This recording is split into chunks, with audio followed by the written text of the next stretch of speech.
பேரன்பு கொண்ட சொந்தங்கள் யாவருக்கும் வணக்கம். ஒரு அற்புதமான ஒரு தகவலோடு உங்களை சந்திக்க வந்திருக்கேன். என்னென்னா, கடந்த 15ஆம் தேதி நம்ம தமிழக அரசு வந்து ஆர்டிஐ பயன்படுத்தக்கூடிய நபர்களுடைய முகவரி மற்ற எல்லா விவரங்களையும் பாதுகாக்கணும் அப்படின்னு சொல்லி ஒரு சுற்றறிக்கை பாஸ் பண்ணியிருக்காங்க.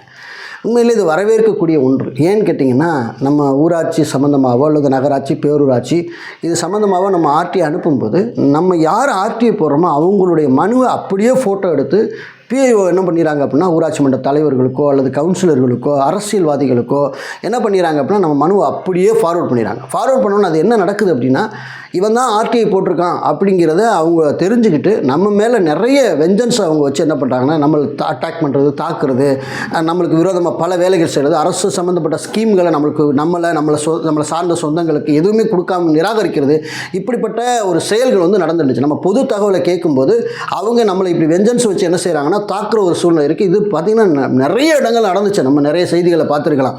ஸோ போல் இனி நடக்கக்கூடாது அப்படின்னு சொல்லி தமிழக அரசு என்ன பண்ணியிருக்காங்க அப்படின்னா, ஒரு 6 பாயிண்ட்டை உள்ளடக்கி ஒரு சுற்றறிக்கை பாஸ் பண்ணியிருக்காங்க. அதில் என்ன சொல்லியிருக்காங்க இந்த வீடியோவில் நான் கடைசியில் சொல்கிறேன்.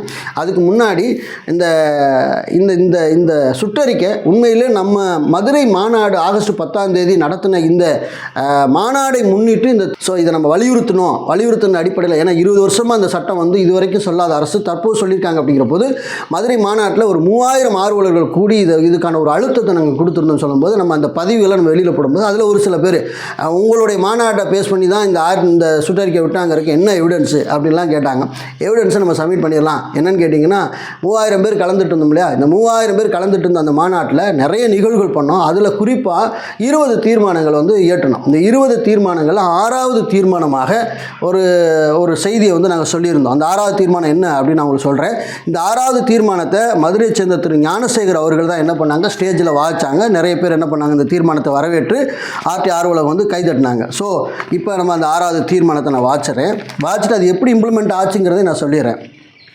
6வது தீர்மானம், தகவல் கோரி பொது அதிகார அமைப்பிற்கு மனு அனுப்பி வைக்கும் மனுதாரின் பெயர், முகவரி, தொலைபேசி எண் மற்றும் அவர்கள் அனுப்பிய மனுவின் விவரங்கள் குறிப்பிட்ட சில பொது அதிகார அமைப்பில் உள்ள பொது தகவல் அலுவலகம் ரகசியம் காட்டிடாமல் அவற்றை வெளியிட்டு மனுதாரர் உயிர் உடைமை பாதுகாப்பிற்கு குந்தகம் ஏற்படுத்த மாநாடு வன்மையாக கண்டிக்கிறது அப்படின்னு அந்த மாநாட்டில் தீர்மானங்கள் ஏற்றியிருந்தோம்.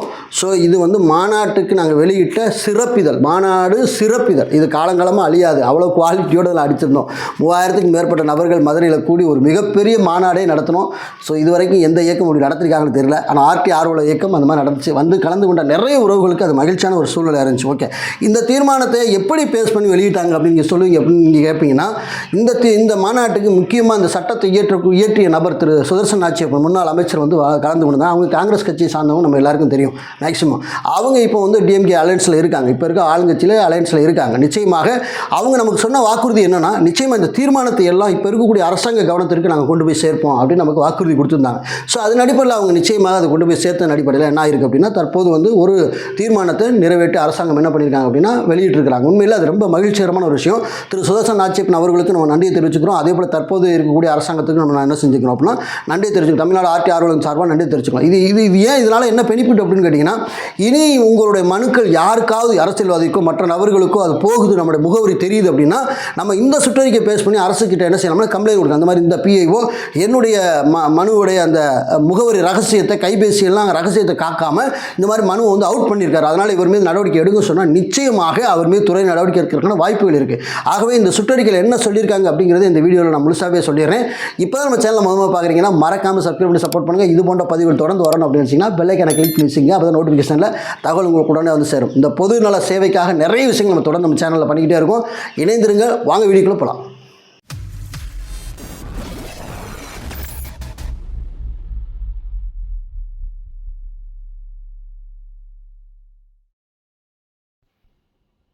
பேரன்பு கொண்ட சொந்தங்களுக்கு வணக்கம்.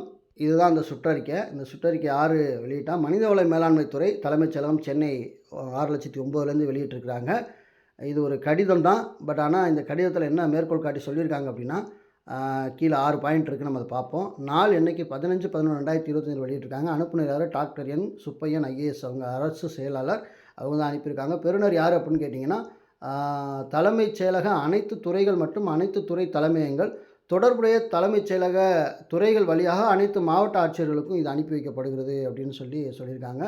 பொருள் என்ன அப்படின்னா, தகவல் பெறும் உரிமை சட்டம் 2005 கீழ் தகவல் வழங்கும் போது கடைபிடிக்க வேண்டிய வழிமுறைகள் தொடர்பாக அறிவுறுத்தல் வெளியிடப்படுகிறது அப்படின்னு சொல்லியிருக்காங்க. இதில் 3 விஷயங்களை மேற்கோள் காட்டியிருக்காங்க. என்னன்னு கேட்டிங்கன்னா, நீதிமன்ற தீர்ப்புகள் மேற்கோள் காட்டியிருக்காங்க. அது மட்டும் இல்லை, மத்திய அரசு வெளியிட்ட ஒரு அற்புதமான ஒரு சுற்றறிக்கை மேற்கோள் காட்டியிருக்காங்க. இவங்க 2014 வெளியிட்ட, நம்ம தமிழ்நாடு அரசு வெளியிட்ட மனிதவள மேலாண்மை துறை வெளியிட்ட 7/9/2024 வெளியிட்ட அந்த சுற்றறிக்கையும் கூட என்ன பண்ணியிருக்காங்கன்னா பார்வையில் காட்டியிருக்காங்க. அந்த பார்வையில் என்ன சொல்லியிருக்காங்க அப்படின்னா, தகவல் பெறும் உரிமை சட்டம் 2005 பிரிவு 6(2) படி தகவலுக்காக கோரிக்கை செய்கிற விண்ணப்பதாரர் ஒருவர் அந்த தகவலினை கோருவதற்கான காரணத்தையோ அல்லது அவரை தொடர்பு கொள்வதற்கான தேவைப்படுகிற விவரங்களை தவிர தனிப்பட்ட பிற விவரங்களை எவற்றையுமே அளிக்குமாறு கோரப்படுதல் ஆகாது என தெரிவிக்கப்படுகிறது. பிரிவு 6(2) ரொம்ப தெளிவாக சொல்லுது. நம்ம தகவல் பெறும் உரிமை சட்டம்ல மனு செஞ்ச உடனே நமக்கு பிஐஓ ஃபோன் பண்ணி எதற்காக நீங்கள் இந்த மனுவை செஞ்சுருக்கிறீங்க, என்ன விவரம் சொல்லுங்கள் அப்படின்னு என்ன செய்யக்கூடாதுன்னா, இது சம்மந்தமாக பேசக்கூடாது அப்படிங்கிற சொல்லப்பட்டிருக்கு. ஆனால் நிறைய பேர் என்ன பண்ணுறாங்கன்னா, ஃபோன் பண்ணி எதற்காக ஆட்சி போட்டிங்க அப்படின்னு சொல்லி நேரடியாகவே பேசுகிறாங்க. இதில் என்ன சொல்லியிருக்காங்க அப்படின்னா, ஏதாவது முக்கியமாக அவங்க கேட்ட தகவல் புரியவில்லை என்றால் அவசரம் ஏதோ ஒரு தவிர்க்க முடியாத ஒரு சூழல்னா நீங்கள் தொடர்பு கொள்ளலாம். மற்றபடி எந்த விஷயத்துக்கும் நீங்கள் வந்து மனுதாரரை தொடர்பு கொண்டு பேசக்கூடாது பொதுத்தகவல் அலுவலர் அப்படிங்கிறத இந்த சுற்றறிக்கையில் இந்த கடிதத்திலும் கூட மேற்கோள் காட்டியிருக்காங்க. அதுக்கப்புறம் இது தொடர்பாக மத்திய அரசு 8/1/2014 நாளிட்ட அலுவலக குறிப்பாணையில் கொல்கத்தா நீதிமன்ற நீதி பேராணை மனு,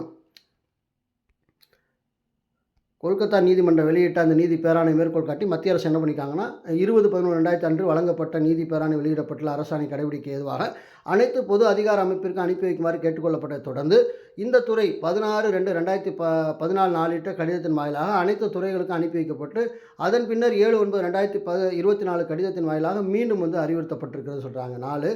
மேலும் இந்த மத்திய அரசின் 8/1/2014 நாளிட்ட அலுவலக குறிப்பாணையில் பொது அதிகார அமைப்பின் இணையதளத்தில் தகவல் பெறும் உரிமை சட்டம் 2005 கீழ் விண்ணப்பம் அளிக்கும் விண்ணப்பதாரர்கள் விவரங்களை அவரது பெயர், பதவி, முகவரி, மின்னஞ்சல் முகவரி மற்றும் தொலைபேசி மற்றும் கைபேசி எண்கள் ஆகியவற்றை வெளியிடக்கூடாது என்பதற்கான அறிவுறுத்தல் வெளியிடப்பட்டிருக்குது. என்னென்னு கேட்டிங்கன்னா, இப்போ இந்த இணையத்திலேயே ஆன்லைனில் நம்ம வந்து மனு செய்கிறோம் இல்லையா, இப்போ இணையத்தில் வந்து யாராவது தேடி பார்க்கும்போது மனுதாரோட விவரங்கள் எதுவுமே இருக்கக்கூடாது, இணையத்தில் நீங்கள் அப்லோட் பண்ணக்கூடாது அப்படிங்கிறதையும் வந்து என்ன சொல்லியிருக்காங்க.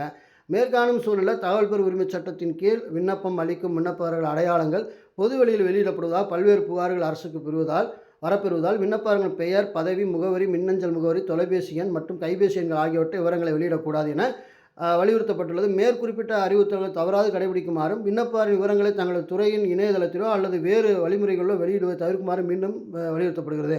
இப்போ எந்தெந்த துறையில் ஆர்டிஓ போகிறோமோ அந்த துறையில் வந்து அவங்க வெப்சைட்டில் வந்து இந்த மாதிரி பெயர், முகவரி எதையுமே நீங்கள் வெளியிட வேண்டாம், ரகசியம் காக்கணும் அப்படி சொல்கிறாங்க. அது மட்டும் இல்லை, பார்த்தீங்கன்னா இப்போ நேரடியாகவே நிறைய பேர் என்ன பண்ணுறாங்கன்னா மனுக்களை வந்து வெளியிடுறாங்க. அப்படியும் நீங்கள் என்ன செய்யக்கூடாது. இணையம் மற்றும் ஆன்லைனில் மனிதாரோட ரகசியத்தை நீங்கள் வெளியிடக்கூடாது, காக்கணுங்கிறத ரொம்ப அற்புதமாக வலியுறுத்தியிருக்காங்க.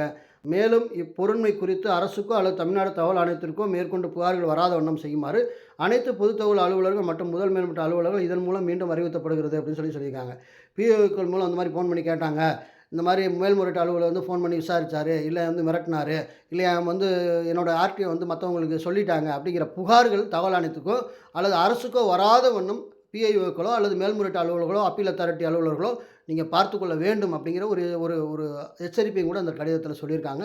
ஸோ இந்த கடிதத்தோட நகல் வேணும்னா நம்ம பிடிஎஃப்பாக வீடியோக்கள் டிஸ்கிரிப்ஷனில் கொடுத்துருக்கேன், உறவுகளை எடுத்துக்கொள்ளுங்கள். நீங்கள் ஆர்டிஐ போட்டு உங்களுக்கு ஏதாவது இந்த மாதிரி அசம்பாவிதம் நடக்குது அப்படின்னா, நம்ம சொன்ன அசம்பாவிதம் ஏதாவது நடக்குது அப்படின்னா இந்த கடிதத்தை பேஸ் பண்ணி என்ன பண்ணலாம் அப்படின்னா நீங்கள் புகார் கொடுக்கலாம். அல்லது பிஓவுக்கு நீங்கள் என்ன செய்யலாம்னா, என்னோட ரகசியத்தை நீங்கள் கேட்கக்கூடாதுன்னு சொல்லி இந்த மாதிரி அரசு சொல்லியிருக்கும்போது எப்படி என்னுடைய ரகசியத்தை நீங்கள் வெளியிடலாம் அல்லது என்னுடைய ரகசியத்தை நீங்கள் எப்படி கேட்கலாம் அப்படிங்கிறத நம்ம என்ன செய்யணும்னா அவங்கள்ட்ட கேள்வியாக முன்வைக்க முடியும் அப்படிங்கிற தகவலை உங்களுக்கு சொல்லிக்க விரும்புகிறேன்.